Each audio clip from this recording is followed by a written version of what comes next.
தமிழக வெற்றிக்கழக தலைவரும் நடிகருமான விஜய் அவர்களின் தனிப்பட்ட வாழ்க்கை தற்போது பெரிய சர்ச்சையாக மாறியுள்ளது. அவரது மனைவி சங்கீதா சொக்னலிங்கம் சமீபத்தில் திருமணத்தை மீறிய உறவு குற்றச்சாட்டுடன் விவாகரத்து மனு தாக்கல் செய்ததாக தகவல்கள் வெளியாகின.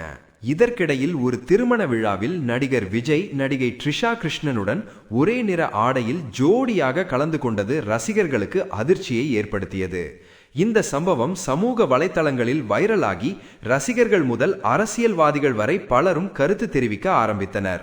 இந்த நிலையில் நடிகரும் இயக்குனருமான சமுத்திரக்கனி பேசிய ஒரு வீடியோவும் பெரும் விவாதத்தை கிளப்பியது.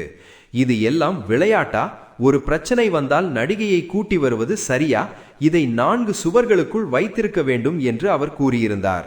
இந்த வீடியோ வைரலானதை தொடர்ந்து இது குறித்து விளக்கமளித்த சமுத்திரக்கனி, வீடியோ எடுக்கப்படுவது எனக்கு தெரியும், நான் உள்ளதை உள்ளபடிதான் பேசுவேன், மனதில் பட்டதை சொல்லிவிட்டேன், அதற்காக எந்த வருத்தமும் இல்லை என்று தெரிவித்தார். இந்த விவகாரம் இன்னும் எவ்வாறு திருப்பம் எடுக்கும் என்பது அனைவரும் கவனித்து பார்க்கும் விஷயமாக உள்ளது.